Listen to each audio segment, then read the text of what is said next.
हम direct and indirect speech पढ़ रहे थे। ये हमारी क्लास नंबर 3 है। तो आगे बढ़ते हैं कि जब हमारा रिपोर्टिंग वर्क पास्ट टेंस में हो तो ये कुछ चेंजेस हो जाते हैं। डायरेक्ट स्पीच में अगर ये शब्द हो तो इनडायरेक्ट में हम लोग ऐसे बदल देते हैं। दिस का दैट हो जाता है, दिस का दोज हो जाता है, हियर का देयर, हेंस का देंस, नाउ का देन, दस का सो, टुडे का दैट डे, यस्टरडे का द डे बिफोर और द प्रीवियस डे, दोनों में से कोई भी लिख सकते हैं। और अगर डायरेक्ट स्पीच में द डे बिफोर यस्टरडे है तो वो हो जाता है 2 days बिफोर। टुमारो का द नेक्स्ट डे और या फिर the following day. The day after tomorrow बदल जाते हैं इन 2 days टाइम। नेक्स्ट वीक या ईयर ये सब बदल जाते हैं द फॉलोइंग वीक और ईयर। लास्ट वीक या ईयर बदल जाते हैं द प्रीवियस वीक और year.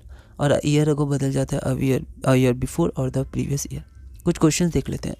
They said we are glad to be here this evening. तो they said that, we first person है, सब्जेक्ट के अनुसार चेंज होगा तो we said that they said that they, are का वेयर हो जाएगा, they were glad, to be here का देयर हो जाएगा और दिस का दैट हो जाएगा। बाकी सब पिछले जैसे ही होगा। They said that they were glad to be there हो जाएगा, दैट हो जाएगा इवनिंग। अगला है the student said to the teacher we will do it tomorrow. तो द स्टूडेंट्स यहाँ पर सेड टू टोल्ड हो जाएगा, टोल्ड द टीचर, यहाँ पर told the teacher we will do it tomorrow. Tomorrow का हो जाएगा द नेक्स्ट डे, तो यहाँ पर हो जाएगा the students told the teacher that they would do it the next day. अगला प्रश्न है हमारा question number 13। The child said to me I shall meet you next month. तो यहाँ सेड टू का हो जाएगा टोल्ड, तो the child told me that, I change करेगा हमारा सब्जेक्ट के अनुसार, तो द चाइल्ड है। अब यहाँ पता नहीं चल रहा है वो जो चाइल्ड है वो मेल है या फीमेल है, लड़का है लड़की, तो ही शी आप कुछ भी यूज़ कर सकते हैं। और शैल को हम लोग शुड नहीं करेंगे, जनरली वुड करते हैं क्योंकि एक संभावना है, ठीक है। नेक्स्ट वन वो हमसे मिल सकता है, ठीक है, या मिलेगा, तो एक संभावना है, तो हम लोग जनरली वुड का प्रयोग करते हैं शुड की जगह। तो शैल भी वुड में कन्वर्ट हो सकता है। That he or she would meet. अब यू आपका सेकेंड पर्सन है तो ऑब्जेक्ट के अनुसार चेंज होगा, तो me next month. The child told me that he or she would meet me the next month. तो नेक्स्ट मंथ किस में चेंज हो जाएगा, द फॉलोइंग मंथ में, मी द फॉलोइंग मंथ। ये सब हमें ध्यान रखना है, जनरली हम भूल सकते हैं। I saw him the day before yesterday he said. तो यहाँ ही सेड क्या है, बाद में, पर हम लोग शुरू से कंटिन्यू करेंगे। He said that I change होगा सब्जेक्ट, तो ही के अनुसार।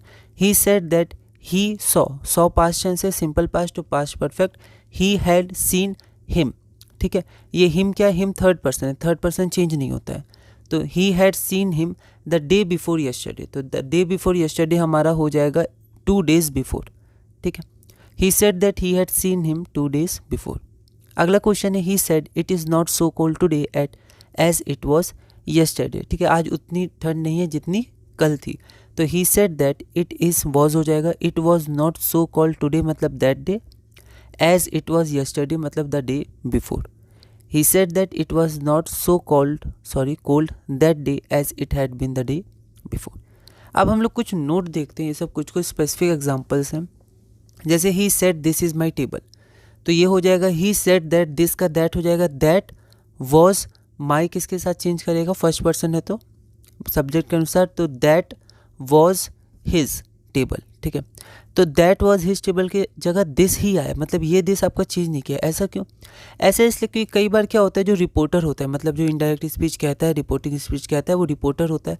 अगर वो उस समय उसी टेबल के पास खड़ा है या किसी को बता रहा है, तो उस टेबल के पास वहीं खड़ा है, तो टेबल बदली नहीं, वो कहीं और नहीं है। Table is present at the time of the reporter when he is speaking. तो वहाँ पर दिस, वो जब रेफर करेगा उस टेबल को तो दिस ही करेगा, दैट नहीं करेगा। He said that this was his table. उसी प्रकार this morning he said to me I shall give you the books today. इस सुबह उसने मुझसे कहा कि मैं तुम्हें बुक दे दूंगा, आज तुम्हें बुक दे दूंगा, ठीक है। तो आज की बात ही हो रही है, आज बदला नहीं है। तो जब कोई रिपोर्टर उसको रिपोर्ट करेगा, ठीक है, तो वो टुडे को टुडे ही रखेगा। आज की ही बात ही, आज सुबह उसने बोला था, हो सकता है दोपहर या शाम को मैं या कोई और किसी और को बोल रहा है इनडायरेक्ट स्पीच में, तो आज बदला नहीं है। तो अगर ऐसा है, ये कॉन्टेक्स्ट है, तो आपका टुडे टुडे ही रहेगा। तो this morning he told me that, I change हो जाएगा सब्जेक्ट के अनुसार, तो ही, ठीक है। अब this morning he, sorry subject यहाँ पर ही हो जाएगा, ही वो बात कर रहा है, ठीक है।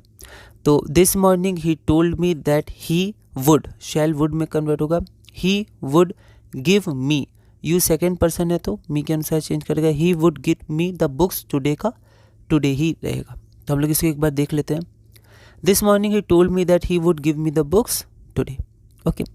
तो today has not changed because at the time of reporting तो टुडे चेंज नहीं हुआ, मतलब टुडे हैज़ नॉट चेंज, मतलब आज का समय ही है, आज बदला नहीं है, ठीक, कल नहीं हुआ है, आज की ही बात हो रही है, तो टुडे टुडे ही रहेगा eight the time of reporting, जब रिपोर्टिंग की जा रही है। ओके, इनडायरेक्ट स्पीच कही जा रही है। तो इसी के साथ हमने क्लास नंबर 3 पूरा किया। अगली वीडियो में हम क्लास नंबर 4 कंटिन्यू करेंगे और धीरे धीरे अपनी डायरेक्ट एंड इनडायरेक्ट स्पीच में आगे बढ़ेंगे।